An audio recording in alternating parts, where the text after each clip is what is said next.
Welcome to our 5 on 5. Pleased to be joined today by Larry Masterman, the Emergency Manager Coordinator with Medford Fire and Rescue. Larry, good to see you again. How are you? I'm well, Craig. How are you? I'm doing very well. Thank you for being here. So, obviously, we're a couple days after 9/11, and I do want to ask you, after everything that happened that day and that week, I know some other things happened besides the planes. Are we better prepared as a nation for emergencies? I think we are, because a lot of things changed. That was a paradigm-changing incident. And the anthrax attacks the following month also. So the country has totally overhauled its national incident management system. We're paying a lot more attention to the low-frequency, high-intensity incidents and our preparedness for those.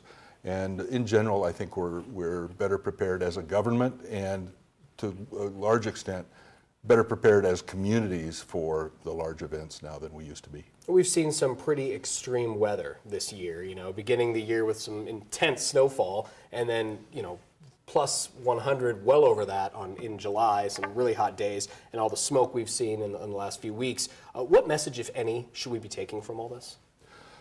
The nice thing about preparedness, and it has to start with the individual and the family, but the nice thing is if you're prepared for any emergency, you're better prepared for every emergency.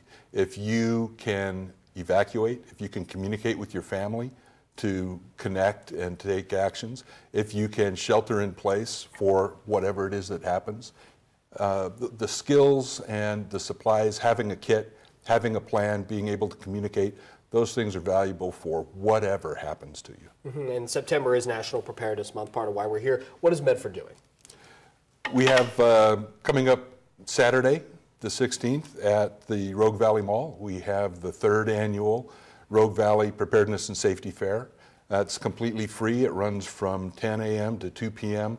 and we're going to have about 40 different exhibitors. We'll have police departments, fire, Red Cross, if they're available. Sure. Red Cross is a little bit busy around here right now.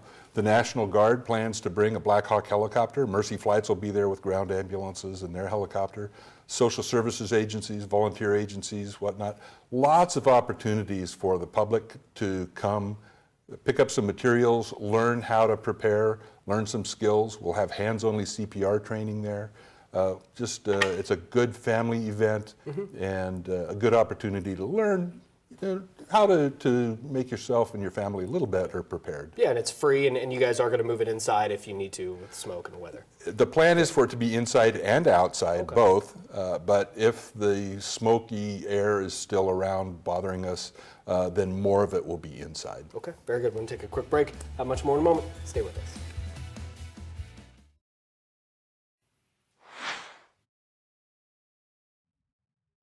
Welcome back to our 5 on 5. Again, we're here with Larry Masterman, the Emergency Management Coordinator from Medford Fire and Rescue. So, Larry, we talked to you last week. We had the big earthquake in Mexico recently, obviously the hurricanes in other parts of the country. 14 days, as I understand it. We have to have kits for 14 days because we might have to survive that long on our own. Is that right? That's right. That's Oregon's recommendation. FEMA and some of the other sources still say 3 days. But we're at risk of a serious earthquake, that big Cascadia subduction zone earthquake that could be as high as a magnitude 9 and could last as long as 5 minutes. And that incident will isolate us. And so we need to be self-sufficient for more than the standard 3 days. And for the last year or two, the state has had a campaign to be ready for 14 days. And that makes a lot of sense. And that doesn't have to be a whole lot more difficult than 3 days. If you have food and protection from the elements and things like that, that's a good start.